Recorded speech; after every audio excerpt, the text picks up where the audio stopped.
Welcome to studio Telugu. Kittu Unnadu Jagratha ఆ movie review మీకోసం.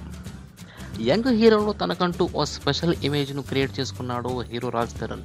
ఈసారి కుక్కల కిడ్నాప్ కాన్సెప్ట్ని ఎన్నుకొని ఈ శుక్రవారం కిట్టు ఉన్నాడు జాగ్రత్త అంటూ ప్రేక్షకుల ముందుకు వచ్చిన ఈ హీరో ప్రేక్షకులను ఎంతవరకు ఒప్పించాడో చూద్దాం.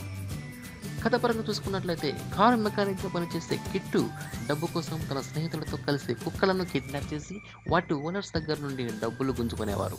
ఓ రోజు కిట్టు జానకి అనే అమ్మాయిని చూసి ప్రేమిస్తాడు. తన ప్రేమ కోసం జానకి చుట్టూ తిరుగుతూ ఉంటాడు.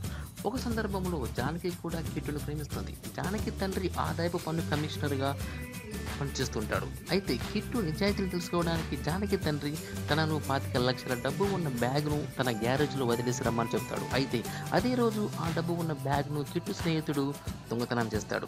జానకికి డబ్బు ఇవ్వాలనే ఆలోచనతో కిట్టు మాఫియా డాన్ దగ్గర డబ్బు అప్పుగా తీసుకుంటాడు.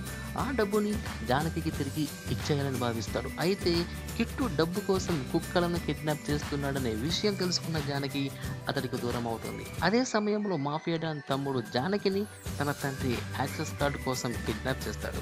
ఆ తర్వాత ఏం జరిగింది? కిట్టు మాఫియా గ్యాంగ్ నుండి జానకిని కాపాడగలిగాడా? జానకి తిరిగి కిట్టుని ప్రేమిస్తుందా? డబ్బున్న బ్యాగ్ కిట్టు దగ్గరికి చేరుతుందా అనే విషయాలు తెలియాలంటే సినిమా చూడాల్సిందే. Thank you friends. ఈ రివ్యూ మీకు నచ్చినట్లయితే లైక్ చేయండి, షేర్ చేయండి, కామెంట్ చేయండి. అదేవిధంగా please subscribe our channel. Thank you.